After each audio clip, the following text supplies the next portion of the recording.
Internet Service Providers, or ISPs. An ISP acts as a gateway between your computer and the public internet. Generally, you have to pay a monthly fee to get internet access from an ISP. In this video, we'll look at several ways ISPs can transfer data between your computer and the internet. In the early days of the internet, most home computers used a dial-up connection.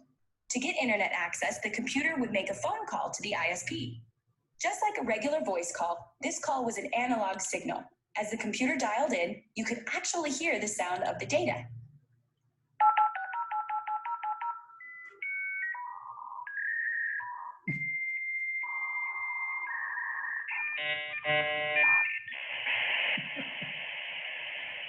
Oh, yes. A device called a modem, or modulator-demodulator, sat between the computer and the phone line.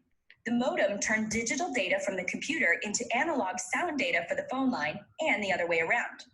Compared to modern service, dial-up connections were extremely slow. They also used up the phone connection. So if your mom needed to make a phone call while you were in the middle of a game of StarCraft, you were out of luck. Fortunately, a better alternative to dial-up quickly emerged. Digital Subscriber Line, or DSL, uses the same phone connection as dial-up. However, DSL signals are sent using the high frequency ranges that voice calls don't need to use, which means the data connection doesn't use up the phone connection. With DSL, kids can play online games and their moms can talk on the phone at the same time. Phone lines aren't the only way ISPs can send signals. They can also send them over television cables. Cable internet is generally provided by the same company that sends cable TV signals to your house. Since cable companies can already send multiple TV channels on the same cable, they can easily add a few extra channels for data. Just like with dial-up, cable connections require a modem to convert analog cable signals into digital computer signals. Another option that's becoming increasingly common is fiber optic. Fiber networks use fiber optic cables to send signals with light instead of electricity. This has a few considerable advantages. Light is invulnerable to electromagnetic interference and has potential for much higher speeds than DSL or cable. The downside is that fiber networks are expensive to build, so many areas don't have access to a fiber connection. So far, all the service types we've looked at require physical wires to transmit data. However, if you live in a rural area, there's a good chance you don't have a nearby wired network to connect to. Fortunately, you can still connect to the internet via a satellite connection. By aligning a satellite dish to an orbital satellite hovering above the equator, you can get data from the internet from nearly anywhere in the world. The main downside of a satellite connection is latency. Because the data has to travel to space and back, it can take a few seconds longer to exchange data. While this may not seem like much, it makes a big difference for real-time applications like online gaming and video conferencing. Phones and other mobile devices use cellular connections. Using radio signals, phones connect to the nearest cellular base station, which is usually a tall tower. Unlike the other types of connections we've seen here, cellular data is likely to be rate limited. Instead of paying a monthly fee for as much data as you want, cellular providers generally limit the amount of data you can download. Because of this, many cell phone owners use a technology called Wi-Fi whenever they can. Wi-Fi uses radio signals to connect a cell phone to a smaller network, which in turn can be connected to an ISP. By using Wi-Fi, you can download data to your phone over a wired internet connection like DSL or fiber. This way, you don't run into the data limits imposed by cellular data plans. In addition to cell phones, Wi-Fi can be used by laptops and other devices with wireless capabilities. In this video, we described several ways ISPs can send data to their customers. We looked at dial-up, DSL, cable, fiber optic, satellite, and cellular. We also talked about Wi-Fi, which can connect mobile devices to a wired network.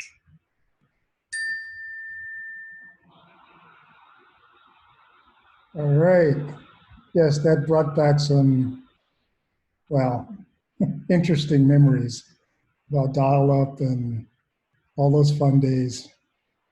Yeah, I can remember being so excited when we went from 4800 to 9600 to 14.4 baud. It was just like IT. It was amazing. We thought that that was the epitome of networking.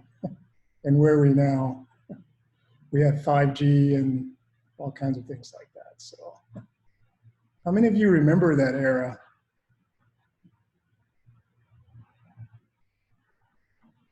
I know some of you are too young.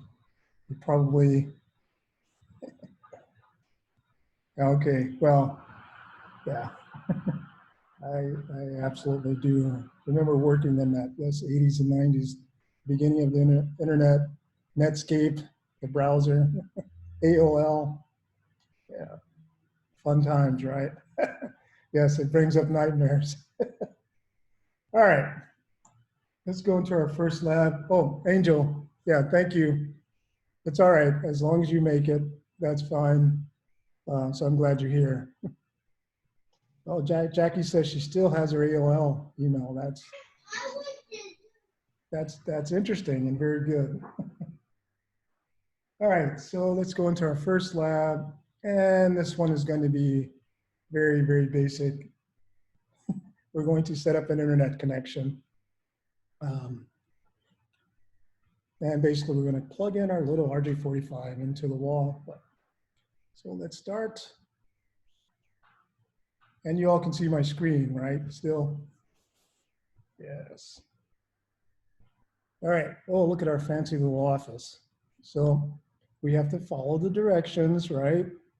So we're going to go into Office 1 and help our office mate plug in their computer so they have internet connection. So we click on Office 1. Now we're getting the desktop.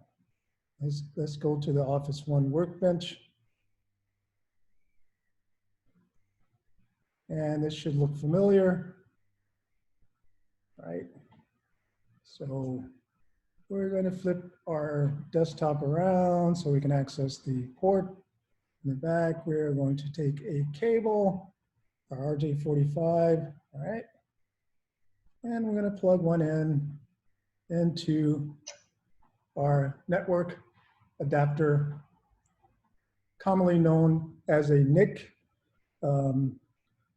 And this is essentially, it's either on the motherboard or it's a separate card. And this is how you make your network connection, wired connection.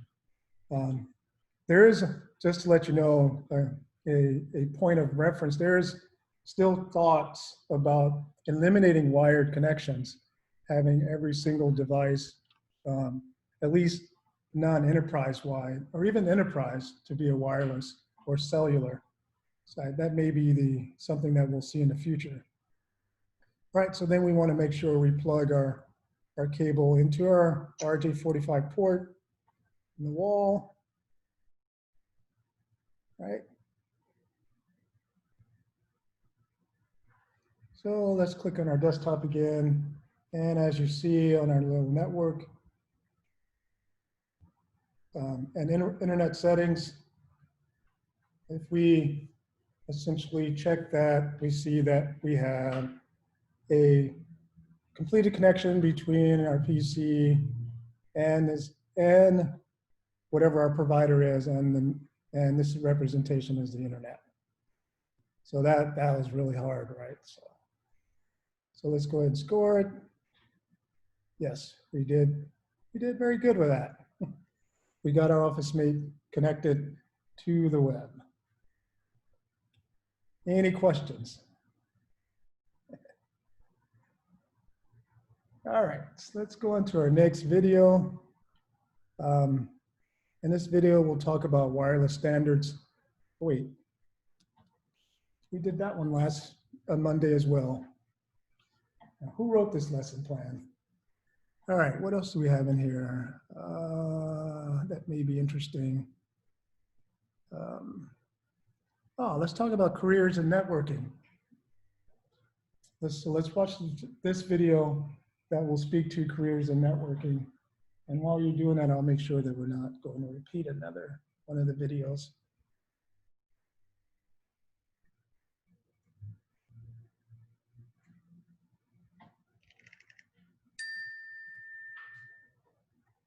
Computer networking professionals design, implement, and maintain a company's networking infrastructure, including internet connectivity and online security.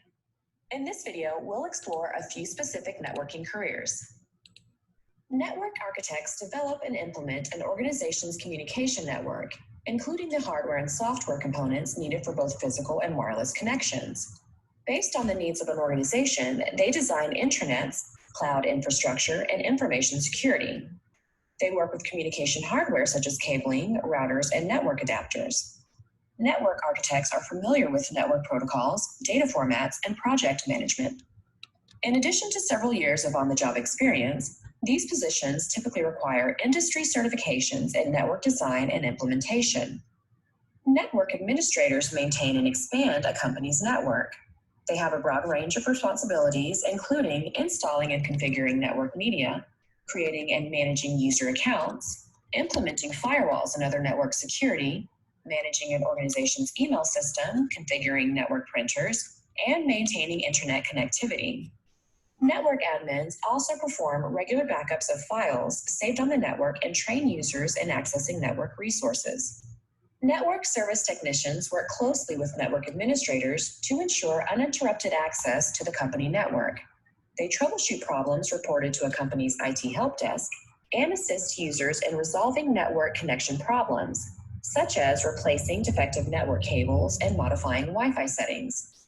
Network technician jobs typically do not require as much education and on-the-job experience as architects, engineers, and administrators.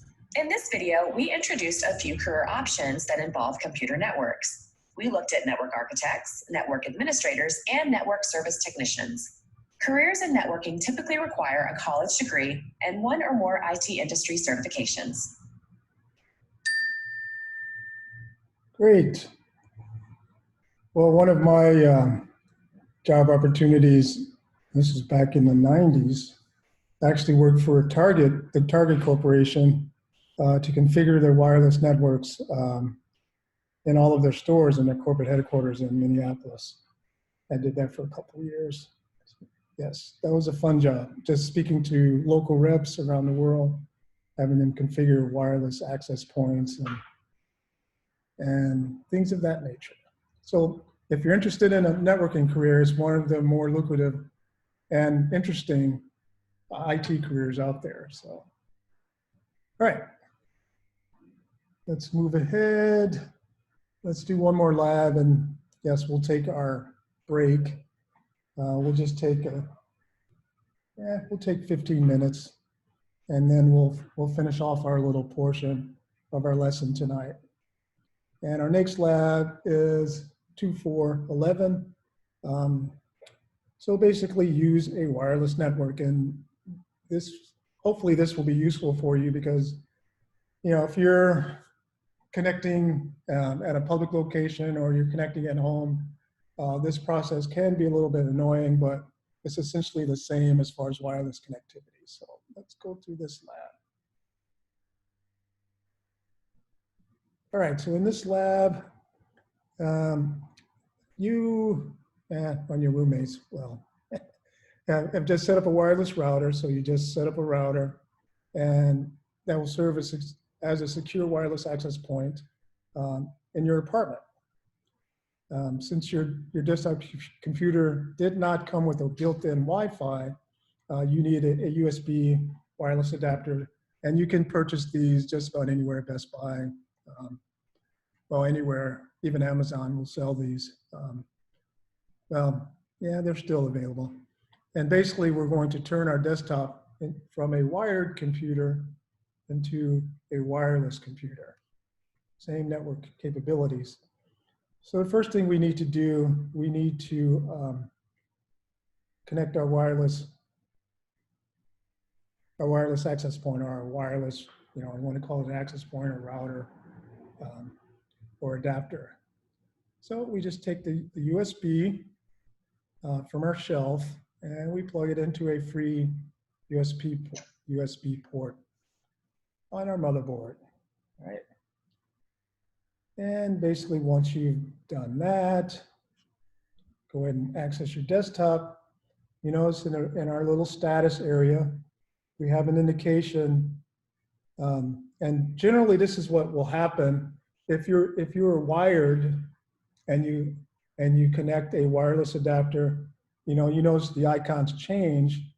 The wired adapter will actually disappear, and you can enable it And you can actually have both wired and wireless, but the wireless will take priority or precedent over the wired um, as far as communication, especially these days and times with 5G and all that. So if you click on the little wave icon here in your status bar, you'll see that it will show you all of the available wireless networks. And the way it is now, with so many internet service providers, no matter where you are, you'll have several of these wireless indication as far as available wire connections. Generally, and hopefully most of them are secure, and you need a pass key or passphrase or security key to access them. Even on your home network, basically you connect and then you automatically connect, and I'll show you that. So what we want to do is we want to essentially change our networking to a wire to accept the connection to this wireless adapter. So if we click on the adapter, or you can click on one that you have selected, the first thing you notice, it will tell you if you'd like to connect to this automatically.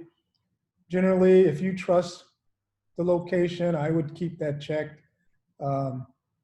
But you have to be very careful. I mean, it's not so bad now. I mean, most of the wireless networks out there, either you have the permission to connect or you can't. So, and this just prevents you from having to do this every time, this checkbox. So once you've determined which wireless you want to connect to, you go ahead and click to connect, and it will ask, the first time it will ask you for your security key or your pass key, depending on what type of security is on that wireless network. And we've been provided a security key, the secure place with the special characters. You have to type in all the special characters. So at and uppercase S and secure, and then place with an uppercase P, and that is case sensitive. So you have to make sure you use the exact case that's in the key itself, and then all the special characters. So the ampersand and the exclamation, and if it's correct, then you click next. Now here, you have to be very careful with this. On your home network, it's fine. If you ever see this on a public Wi-Fi, you want to make sure that, hold on.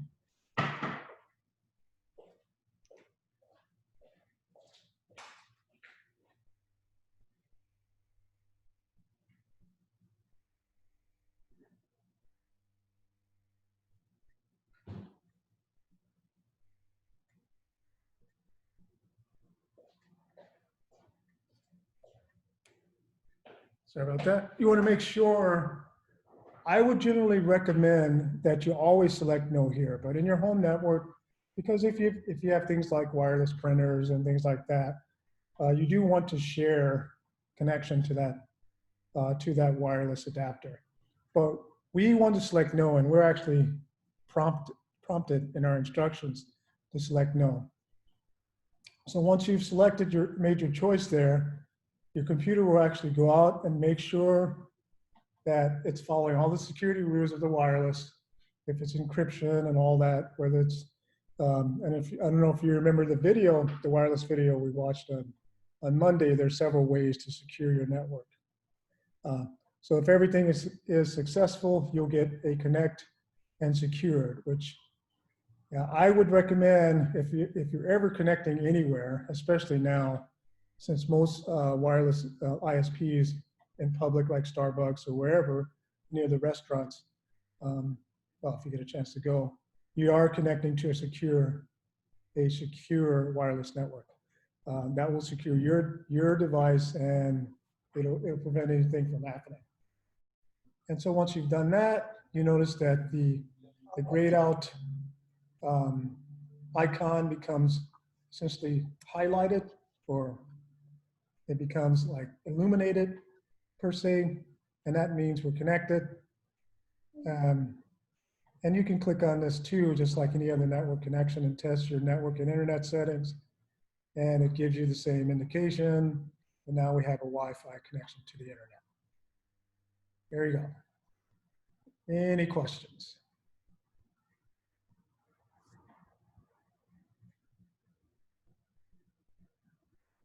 So that wasn't too bad, right? All right. And as I said, I mean, these,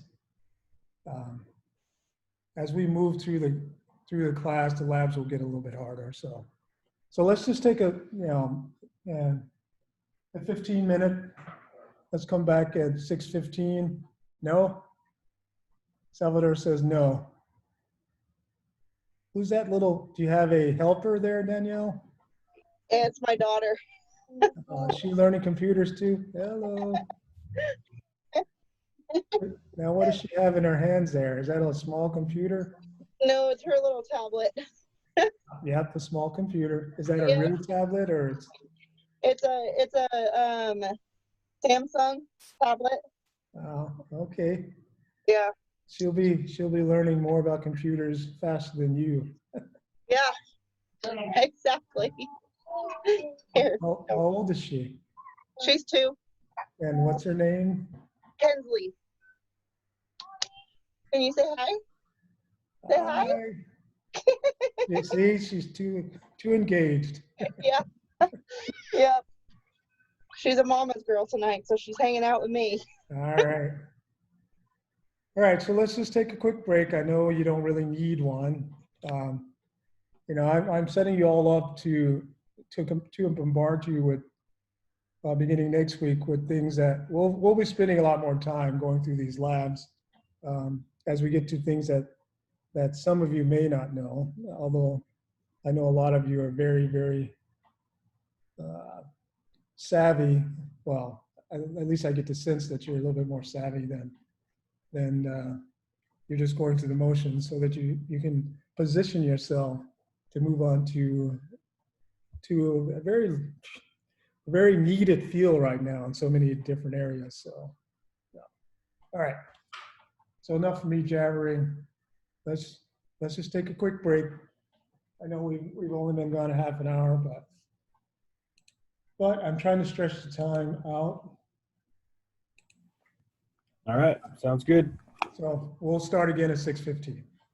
Okay.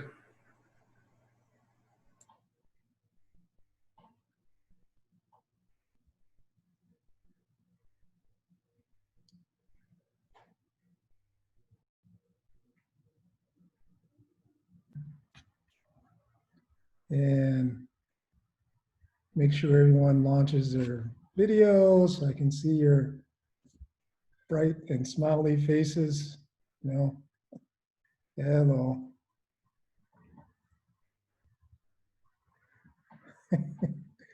No one looks like they're having fun, except for the 2-year-old.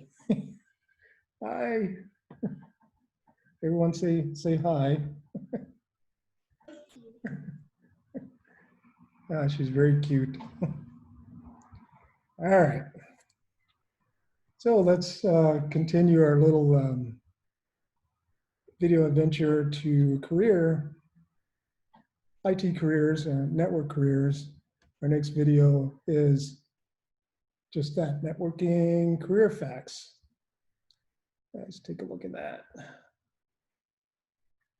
Wait, is that the video? Oops.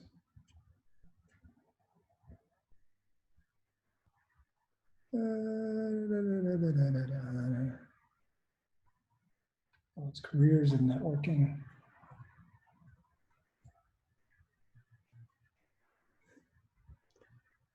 Nope, that's a career facts. That's not a video. All right, what other networking videos can we watch? Oh, here's one that's really exciting. How about internet protocols? I know you're all dying to learn about those. All right, so here we go.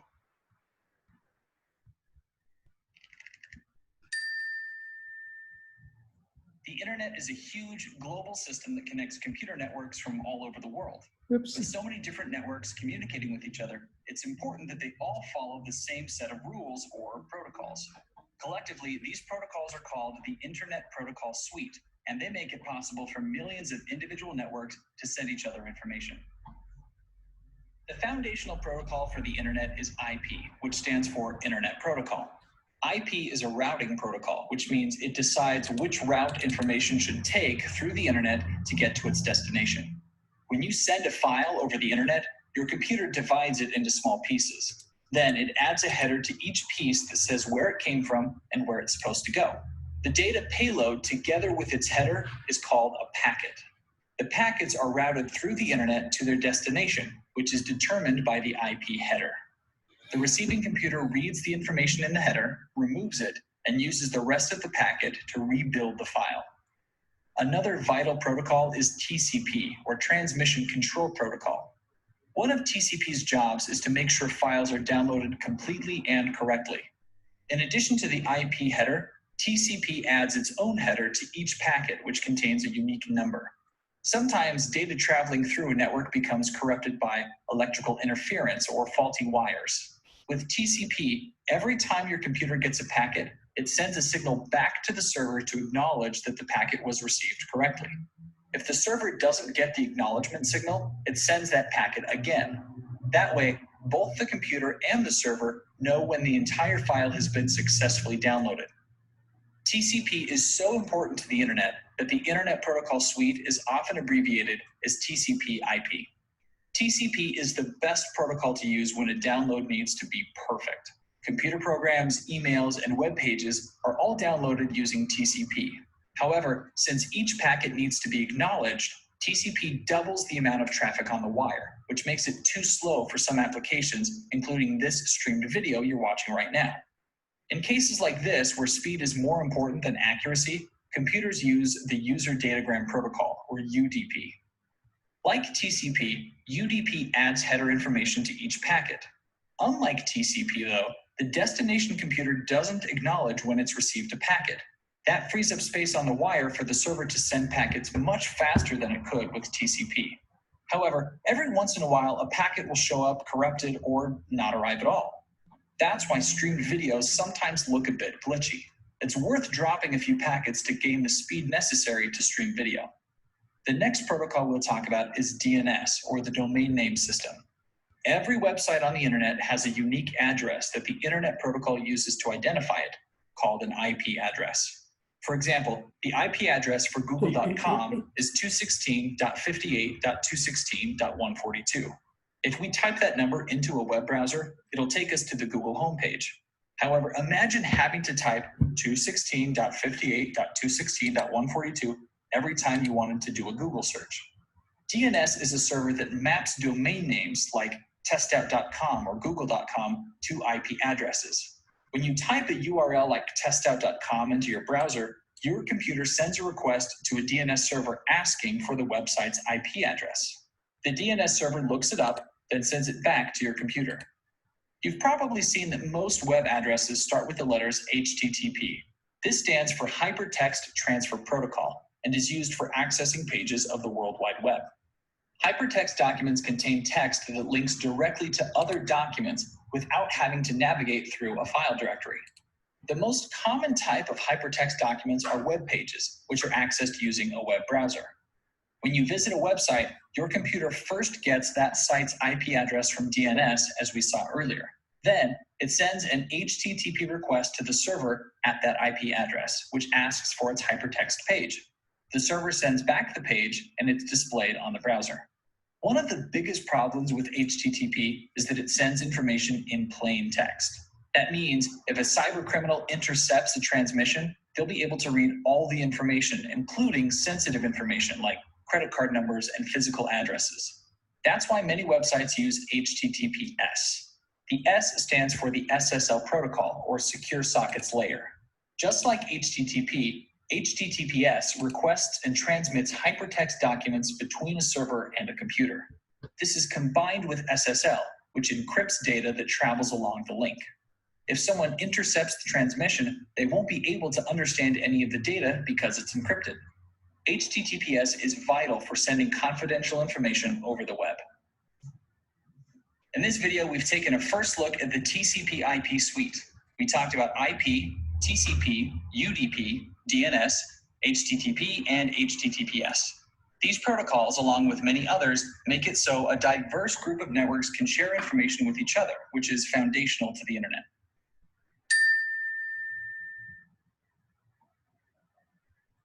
All right. Well, just to let you all know, we will dive deeper into things like internet protocols, the whole, essentially, the way the internet operates as far as packets. This is just an introduction to those concepts. So don't get lost in that now. Primarily, we're introducing you to things that we will look at in more detail as we go throughout the course. That one was very good. So now you know what TCP/IP stands for and how it works when you're on the web. Okay, let's move on. Our last lab for the evening is 2512, and we're just going to configure a Windows update. Yeah, my computer operates. So we're going to look at how do you manage your computer updates. So the premise is that you just purchase a brand new desktop or whatever, laptop. And just to let you know, this does not work the same for tablets or your phone. It's quite a bit different. The operating systems are different. And this doesn't work the same for Macs as well. Macs are a little bit different as far as updates. But this is definitely what you will use for Windows OS. So basically what we're going to accomplish in this lab, we're going to configure Windows Update to give you updates for other Microsoft products, which Microsoft is very, very generous. They have that as a part of your package now within the Windows, specifically a Windows 10 operating system. So, and just historically, that was not the case. You would have to essentially update every single application, and as far as the Microsoft applications, but yes, the developers and engineers at Microsoft got smart, so they make it very easy. And we're also going to make sure that our system resume updates even after we set it to update, so that we don't have to go in and check each time we want our system to update. One of the major importance for updates, especially with the way things are now, it's not necessarily your operating system baseline, but it's some of the security that you need to have as a part of your presentation, your OS presentation. The good thing about the security updates of Microsoft, they keep everything up to date. So if there's a new virus or a new malware that's out there, that's why you get so many updates. And you should always allow those updates to promulgate on your system. If you don't, you can run into problems. All right, so let's start the lab. And as stated, we are going to configure Windows Update to give updates for other Windows products. We're also going to essentially set the systems or the settings so that updates will always resume. There won't be a temporary pause. All right, so for this, we want to go into settings, the Windows settings. So basically you want to click on your window, your magic window, and our little gear here, or you can type in settings in our search engine. Also, to get into the same area. All right, so if you look at the choices here, the last choice in our settings is update and security. You want to do this on your systems as well. You want to make sure this is set so you have those updates running. So go ahead and click on that. And then here we have our check for updates. I generally, even if you think you're not sure if you need an update, I would just check anyway, just to see if there's updates waiting. At least you'll know, it'll give you an indication whether your device or your system is up to date. And for our system, it is up to date, and it actually gives you the last time that it was checked. All right, for the purpose of this lab, we want to make sure all of the other Microsoft products are updated as well. You won't see this in your basic settings. So whenever you have a question about the basic settings, there's always an advanced option. So go ahead and click on the advanced option. And this will provide all of the additional parameters for your system. And this is a case for all Windows applications. There's always an advanced option. And please check that if you're not sure or you can't find something that you're looking for initially. And right away, you see that the first choice in here is give me updates for other Microsoft products when I update Windows. And that's exactly what we want. So you want to go ahead and check that. That means that whenever Office or any of the other products require an update or an update is flagged, then it will update your system as long as you're connected to the internet. All right. And we also want to resume updates. We want to turn off the temporary pause. And if you see, there's a pause section, pause updates, temporary pause updates from being installed on this device for up to 35 days. It was assumed that was probably a good time period between updates. That way you know that you can keep your system at least configured the way that you configured it. And I don't know if you're all aware of this, some of these updates are substantial updates, even on the applications, and sometimes you'll lose work and things like that. So, but we're not concerned about that. We want to go ahead and turn off the pause. And as you see, there's a little switch here. Basically, we just want to turn it off. So you can click, drag, and slide, or double click, and it'll give you a warning. Updates have been resumed. So we are checking for updates to keep your machine current. So your Windows operating system will constantly check for updates.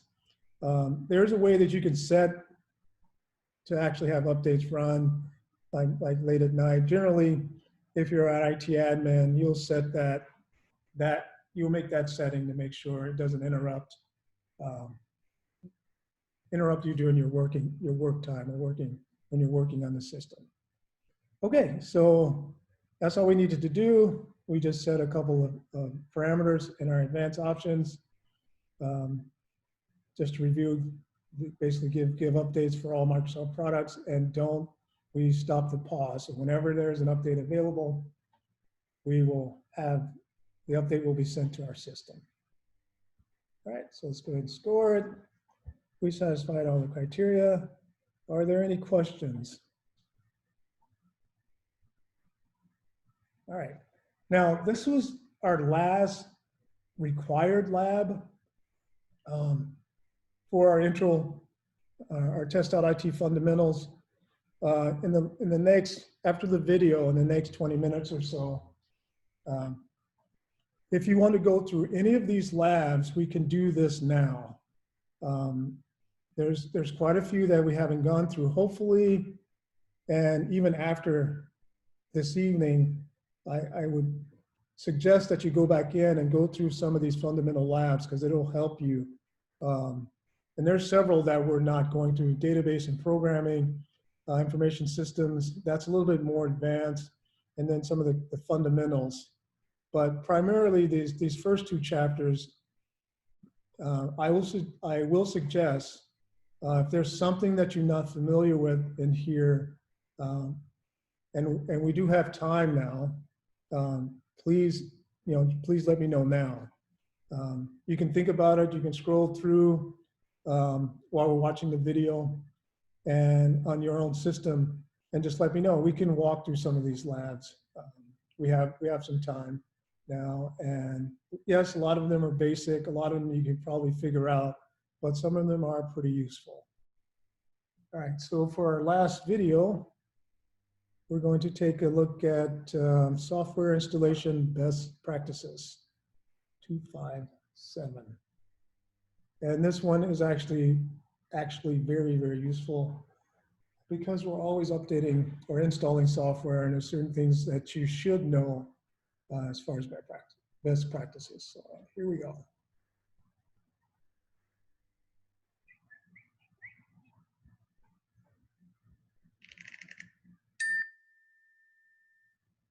Along with system software such as Windows or Mac OS, most new computer systems come with some application software pre-installed. However, you will almost certainly want to install additional apps to meet your personal needs, and you'll need to keep your software updated with the latest file patches. In a business setting, system administrators are typically responsible for installing and updating software either on individual computers or hosted on a local network. Installation options include using a DVD, downloading from a website, or purchasing from an online app store. In this video, we'll review some of the best practices for installing software. To install an app from a DVD drive, simply insert the disk and follow the instructions on the screen. If the installation does not begin automatically, you may need to adjust the autoplay settings on your computer.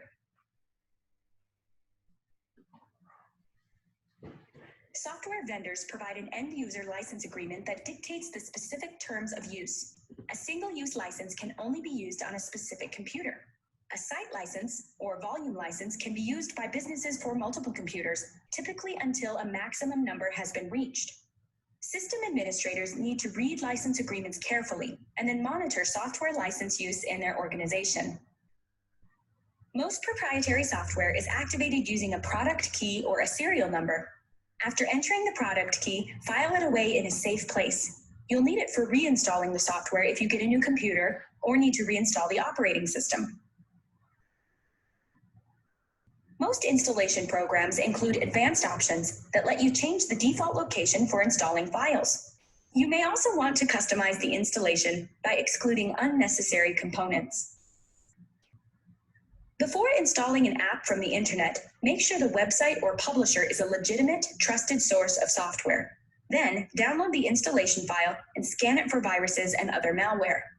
Most anti-malware programs, like Windows Defender, will scan the downloaded program automatically. When you're confident the installation file is safe, run it and follow the instructions on the screen. Online app stores facilitate the purchase, downloading, and installation of apps. These include the Microsoft Store, which comes pre-installed with Windows, the Google Play Store, and the Apple App Store. Online app stores work hard to ensure only trusted apps are available for download or purchase. While desktop applications are installed and configured on individual computers, web applications are delivered to computers over the internet through a web browser. Web apps typically do not require an installation, but they need a live internet connection to function. Compared to desktop apps, web apps are often limited to a smaller subset of features. When bugs and security vulnerabilities are discovered in software, responsible vendors publish file patches or updates to fix the problems. This includes application patches, driver updates, and operating system updates, which are called service packs on Windows. The best place to find software updates is on original equipment manufacturer or OEM websites such as Dell, HP, and Apple. Before downloading patches from a third-party website, make sure the site is legitimate. If you install an app from a disk, it's probably out of date already. In this case, you want to download and install an updated version of the app from the vendor's website. Cloud-based software subscriptions, such as Office 365 and Adobe Creative Cloud, are configured to install updates automatically as they're available. Web apps always include the latest software updates since they reside on remote servers. In addition to keeping the software on your computer system updated, you should also remove or uninstall software that you no longer need. You might find that an app has been installed on your system without your knowledge, or that your system came pre-installed with software that you will never need or want. In this video, we offered a few tips for installing software. We talked about product keys, license agreements, and advanced options. We also discussed tips for downloading software from the internet, installing from an app store, using web apps, installing updates and patches, and removing unwanted or unnecessary software.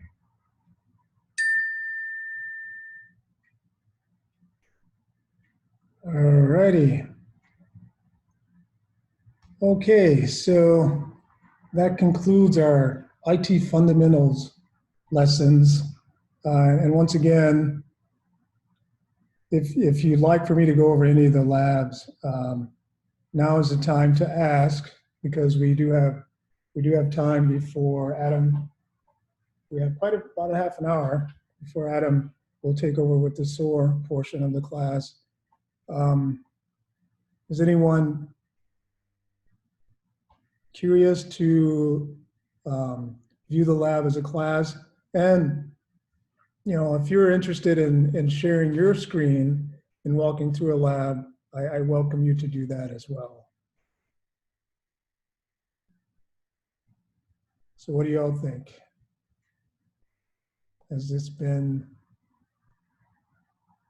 are we all still there? That's the next question.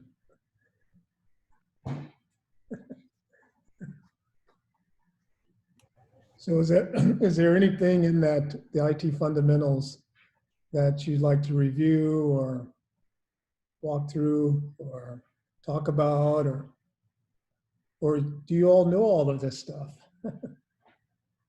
Or familiar with it? What do you think? Speak.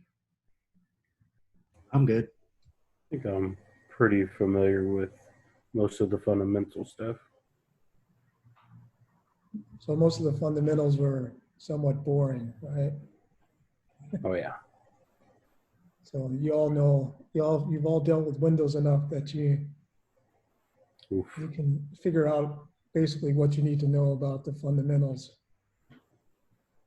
So how many of you are using a Mac system or are on a Mac system, Apple system? Well, I have a Mac. I'm just not using it. Now, why is that? I've had it for so long, so I need to update it, and I want to try and get a new one. Because I've had it for, let's see, probably since 2012, since I got out of high school. That's 1,000 years old. You're gonna have to get another one. Yeah, I have a MacBook Air, so it's been, it needs lots of help. It either needs to go get fixed or something, or I just need to get a new one. They will just grab it from your hands and probably give you a new one. Yeah, I just need a new one. So I'm just using my, right now I'm just using the HP. Good old HP. It's the Google Chromebook. Oh, it's a Chromebook. Yeah. That's a question. How many of you are using a Chromebook or something similar? Anyone else? Okay, how many of you, what version of Windows are you guys using? It really won't matter with this class, but I'm just curious. Are we all on Windows 10, Windows 10 Home, Windows 10 Professional, Windows 10 Enterprise, Windows 10 Education? Which one? Windows 10 for me. Is that Windows 10 Home? Yeah. Is that Windows 10 Home Plus? No, just Differentiate it? It's Windows 10. How can we differentiate it? Well, it'll tell you if you go into the settings and click on the About. Windows 10 Home has like 5 different versions. The basic Home that you receive off the shelf, and other versions where it's higher functionality. And then there's other Windows 10 versions where it'll support things like gaming or high-end applications or high-end processors, etc. And we don't really go into a lot of the hardware too much. Hey Dwight, I'm actually using it is Windows 10, but when I bought this laptop, it was Windows 10, I guess in S mode, which what I understand is safe mode. Yes. It only allows you to install like applications from the Microsoft Store. That's correct. That's one of the reasons why. Well, I actually unactivated that because I was using Zoom on the web browser and it was terrible. So I had to uninstall had to deactivate the S mode version of Windows 10. Now it's just Windows 10 normal. I didn't really care for it too much. I wouldn't really recommend it unless it's for basic use. Right. So for basic use, Windows 10, Windows 10 S or Safe is not going to allow you to do much of anything. So I would recommend, and definitely you'll receive that off the shelf or if you purchase one, because it keeps it secure.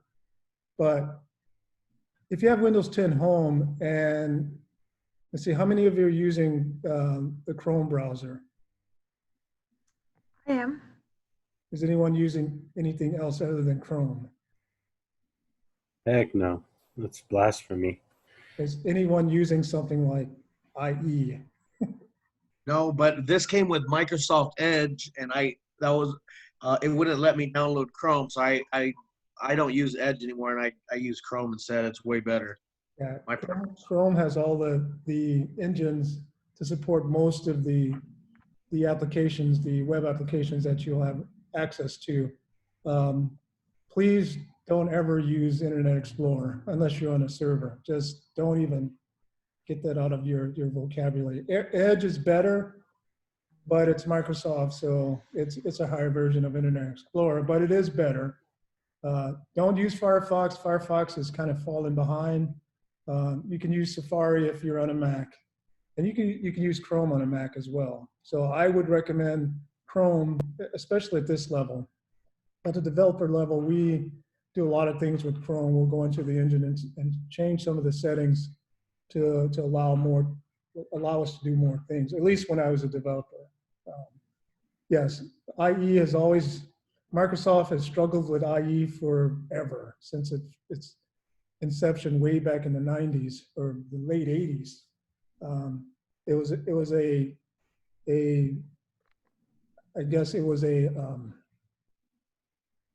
Well, back in the Netscape days, it was an alternative to that, but originally it was everyone that went from Netscape to IE decided, well, this is so much worse. So, and it hasn't really gotten any better. So if you're thinking about using IE, if it's on your, well, most systems now don't even come with IE. Windows 10 actually will not come with IE. The only Internet Explorer that actually will work for you would be a server version, and those are usually with one of their servers. So. Yeah, we use IE for a lot of like info path based programs that work. We use it when we have to. Yeah, but yeah, don't. That's my recommendation. Let's see what else. All right, as far as your systems, let's dig into hardware a little bit. How many of you are using? How much RAM are you running on your laptops? How many of you have Got less 8. than 8 gigs of RAM? Only running 8 gigs. Amy. I mean, 8 gigs is the standard now, but if you're running 4 gigs, take it back and tell them to give you the standard. You should demand that. I'm running one with 32 and one with 16, but I do a lot more than just running Zoom meetings, or at least I used to. Now it's just everything is simulated, or in a virtual environment. So I would recommend, if you don't have 8, Robert has a Mac Mini on 4. Well, Macs are a little bit different. And ThinkPad, that'll be fine with 8. I mean, 8 gigs should be your minimum. Especially when we start using Packet Tracer, and I'm giving you some thinking homework, and we'll talk about this more, but I want you all to Google Packet Tracer and see what that is. And we will be developing, or we'll be working in that environment as we go more into networking. But my point is, if you have anything less than 8 gigs, Packet Tracer will give you a very, very hard time, because it does require quite a bit of resources for both memory and your processor. And that leads me to my next question. What type of processors are you running? Are they 7th generation, 5th generation, i5, i7, i9? i9s are out now. And it's the number of threads in your processor. And since you're all very tech savvy, you all should know what that means. Who's running anything less than an i5 on their system? Uh-oh. Mine, this old ThinkPad here it has an i5, but it's a second generation one. Okay. But she's still kicking. Yeah, but she's gonna run out of gas soon, so. Yeah, I just picked up a new what is it? A ThinkStation Okay. tiny PC. I just Yep. got to connect it. Yeah, so i5 would be what I would suggest as your minimum as far as your processor. Because we're going to do most of our work in test out, but we will run other applications. Yeah, this new Think Center has a i5 8th generation. Yeah, those are really nice. So, okay, so what type of hardware are we all using now? We are all on laptops. Give me an idea. What? I'm using a laptop, and mine is the i5 7th generation. Okay, great. Laptops. Stacy's on a laptop. Jackie's on a laptop. Laptop for Matt. Anyone on a desktop? Laptop and desktop for Pete. Wow. You're really Desktop for me. you're big. Who's that? Stacy? It's Q or Q. Shaquita. Hi, Sharita. Yeah. I can only see the top of your head. I just see the shadow. Oh, there you are. Okay. All right. Well, just to let you know, you can get a pretty high-end laptop from either HP or Dell. Those two manufacturers are generally pushing out high-end. If you go any of the other routes, Asus or unless it's some of the gaming laptops that are out there now, and those are high-end. But how many of you are actual gamers, like my son? He could spend all day just yeah, it must be a generational thing, I guess. It's a good thing he has a job, but other than that, he just sleeps and games. Gets on my nerve. Did I say that out loud? Sorry. So, yeah. How many of you have teenage children? Oh, not yet. Well, prepare yourself for that. 12 is still okay. 13 will start the downslide. Oldest is 6. 13, but well, Amanda, you've been through the whole gamut, right? Or do you have boys and girls, or hopefully 2 of each? And the oldest ones are what?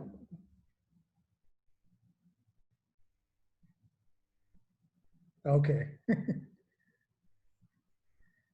So you've been through the whole challenge, haven't you? Okay. Yes, so let's see, what else can we talk about? So you're all good on the IT fundamentals, I take it. So once we start moving ahead, you're not going to have a problem, right? We're all going to keep up, and you're going to whiz right through the labs, and I won't have to worry. Yes, everyone's nodding yes. Everyone can't wait. Let's get started. Can I ask a quick question? Of On course. our personal test app, it says activation needed. Are we going to get that activated before next week, Monday? You don't need an activation. Basically, when you enroll, if it's asking for activation, just send me an email. I have to send it off to George and let him know that you need to be added. Okay, because mine is same activated needed for mine. Okay, so if any of you are being prompted for activation, let me know. Send me an email, and I have to send this off to George so he can activate your account. And thank you for asking that, because I see that you're all actually in test out, but if you should have, well, let me check again.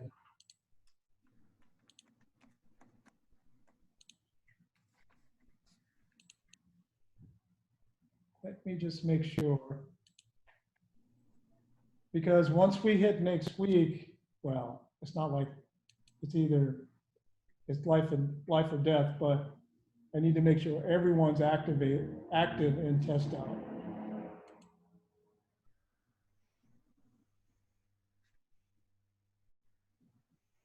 Okay, now I have all of you in, but there are a few of you that need to be activated. I'll make sure I pass that on to George. Like Robert and Jackie and Hilalat and Amanda. Yes, I'll pass that on to George. He just has to activate you won't have to enter an activation code. And I will make sure that he has this information tonight. And please check again tomorrow, just to make sure you can log in. I don't think I can. Okay. So I can see which of you are not activated in the course. And because you entered my name and it still prompted you for an activation code. Yes, George has to take care of that. So we should be okay. And if we're not, don't panic.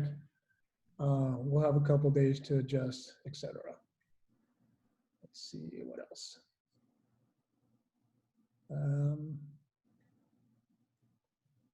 Any other questions?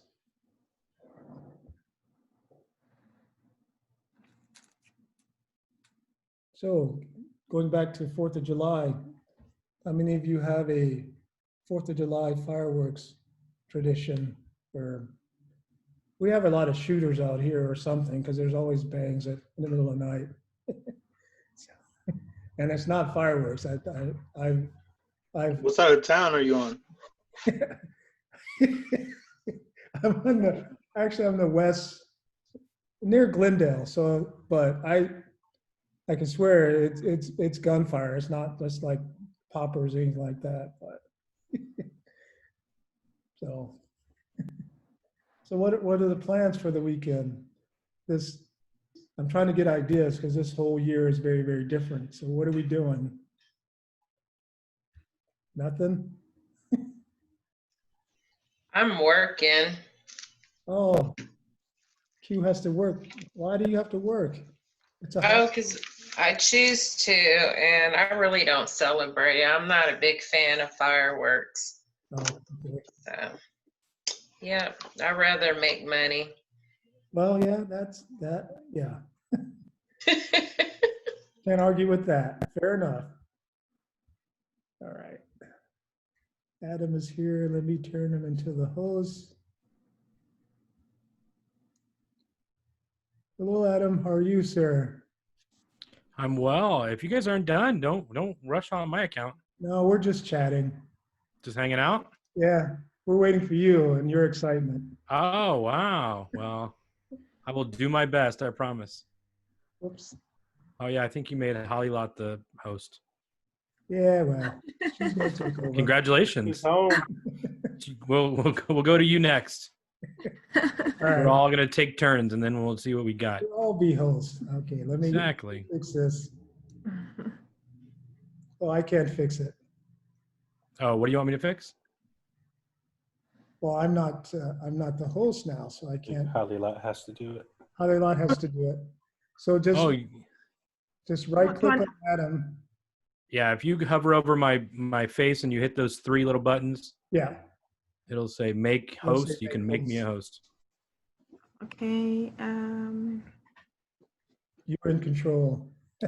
Unless you want to teach the class, but you got 2 hours, so. No, I've passed it on.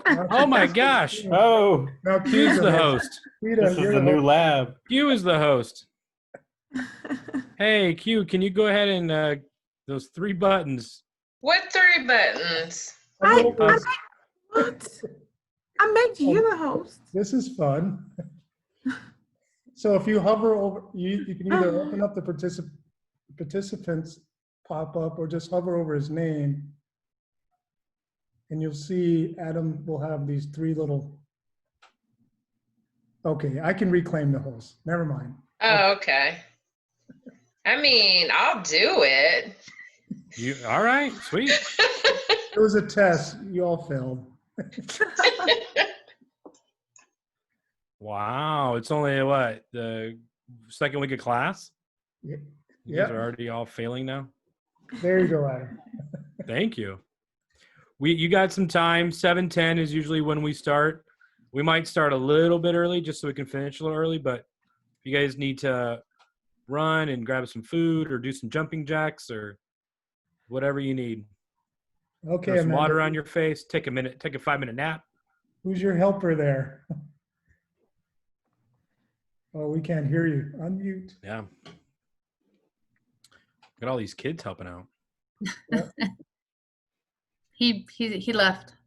Oh. He had we didn't enough, recruit huh? him. Yeah. There's dinosaurs in another room. So Oh, okay. It's much more Obviously the interesting. Youngest, right?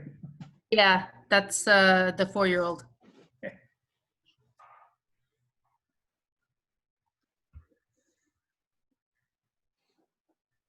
Well, they were all so excited to meet with you again, Adam. We just forgot about any other lessons. So Oh, did we? Well, we're going to have some fun today because we're going to look at resumes. Oh, boy. Yay. Exactly. You better run, Dwight. You better run. oh, he's got his dinosaurs. Oh, Yeah. Oh, Yeah. there you go. they're pretty small for dinosaurs, though. Yeah, but they've all changed names since I Yeah. was a kid. I used to know all the names, and now they're all different. He'll name them. They all got He'll name feathers, them too. all. Don't get him going. Yeah, we don't want to go there. Pluto's not a planet. The dinosaurs' names have changed. Yeah. Goodness. I never thought I'd see the day I was that old. He lines them all up and names them, starts rattling them off. That's awesome. This is the pterodactyl. Yeah. Pterodactyl. Oh, that hasn't changed. No. And this is a thesaurus. It's a which one? Thesaurus. Oh yeah. It's a sea monster. It's not the sea monster. Oh, it's not? Say bye. I'm a little rusty on my old dinosaur knowledge. I'm not gonna buy. No, you go. Yeah, it's not your class. You go. Thanks. His class Bye. was delayed by 2 weeks. I know, your class is tomorrow. Bye. Yeah, you can say bye. Say bye. Bye. Yeah, gosh, Amanda. Bye. Let the poor kids say bye. Yeah, but I'm just kidding. you have no idea. Thanks, bye. Okay, bye. You'll come back later. Okay, just ignore. Where's mute? You're good. That's okay. My niece stole my sister's phone. They're visiting up in Oregon and stole her phone and FaceTimed me yesterday because she was bored and just sat there while she watched TV with the camera on her. And I was like, this is terrible. I don't know what's happening. Yeah, he'll take my mark off my dog for hours with the phone, and I don't know. All of a sudden, I hear her screaming, "Mom, take phone." Yep. He ran away again. He's taking the phone.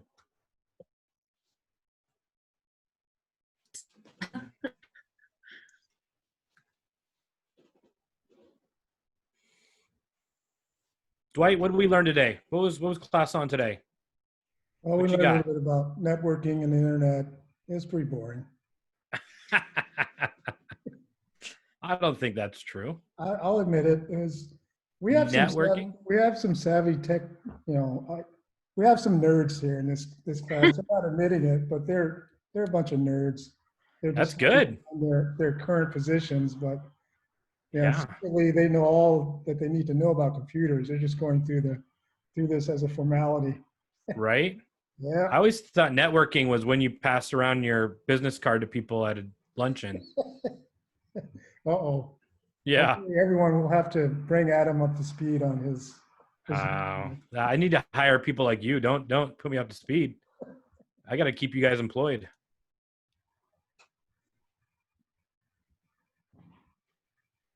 I know I talked to my morning class and they were feeling a little overwhelmed because they had gone over so much information. But you guys don't seem overwhelmed at all. So that's good. Now see there, I got all the tech Are savvy. they getting a different curriculum? Nope. I think it's all the same. Maybe I'm wrong, but yeah.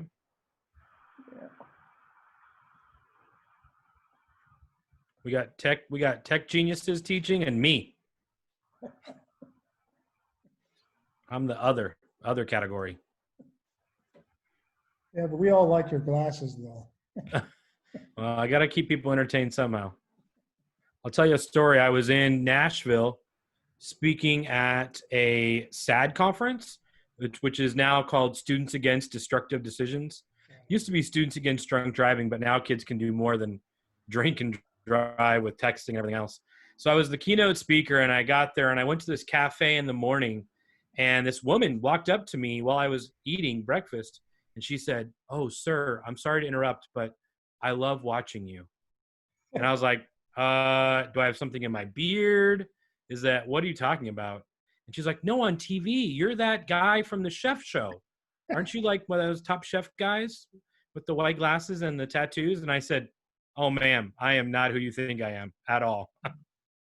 No, that is not me, but thank you very much. And that's probably happened about once a trip, either someone in the airport, somebody always comes up and asks me if I'm Graham, whatever his name is. And I'm like, no, he's taller than me. I don't think I look like him at all, but what do I know? It's pretty funny. I should just start getting my picture taken with people. And then I say, tag me. And then they tag that guy. And he's like, who's this guy posing as me? I think that would be awesome. That would be awesome. I find it really funny, but I have kind of a warped sense of humor. I would always bring Starbucks to work when I taught high school, and my students would say, "Oh, did you get me one?" And I'd say, "Yeah, if you go to the Starbucks on 7th Avenue in McDowell and you tell them that Adam Brooks says you get a free coffee, they'll give you a free coffee." So they'd go back over there and they'd say, "Adam Brooks says I get a free coffee." And they're just like, who the heck is Adam Brooks? No, get out of here, kid. They'd come back, you're like, "You're so mean." And I'm like, well, you fell for it. Are you kidding me? Who does that? Come on. Dealing with high school kids, you got to stay on your toes, I guess. Yeah.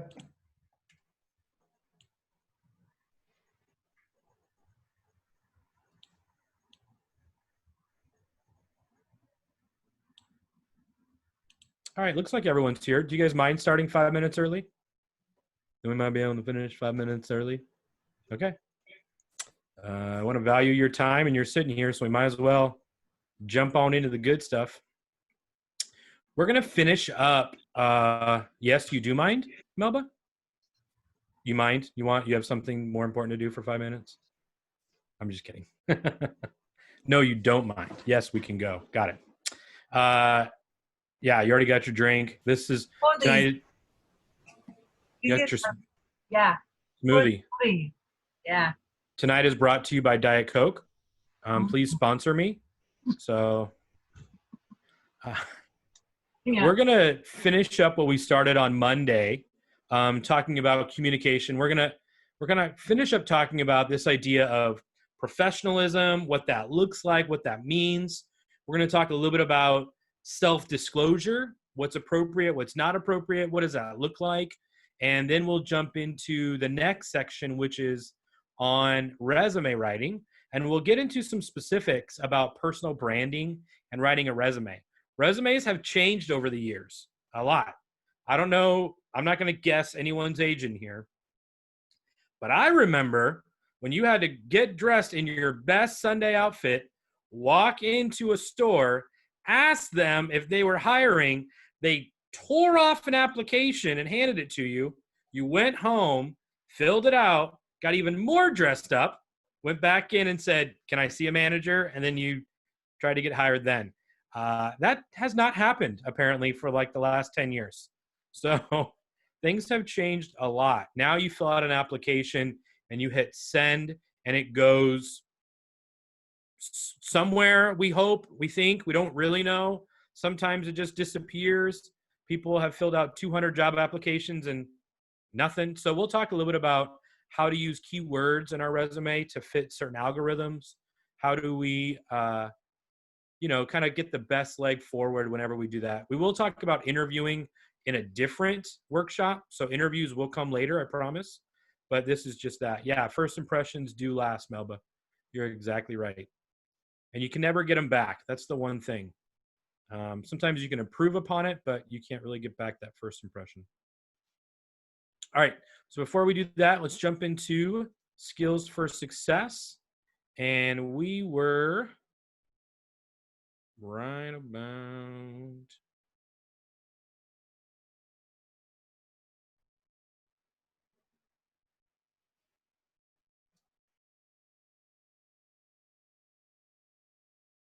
here. So if I asked you what's appropriate to talk about at work versus what's not appropriate to talk about, if I asked you what is healthy self-disclosure or what would you not self-disclose in a workplace professional environment, what would you say? What do you think are those things that you should not? You can use your audio, you can use your chat, whatever you guys want to do. What things should we leave at the door when we come to work? Our personal problems. That's a great one. Now, sometimes that's really hard though, right? Because it can be like big problems sometimes. It can, but you want to leave that at the door because people gossip in the workplace. So you got that right. You got that right. And there may be appropriate people to tell if it affects your work, but that doesn't mean that you tell everyone, right? Right. Mm-hmm. Negative attitude. Yep. Politics.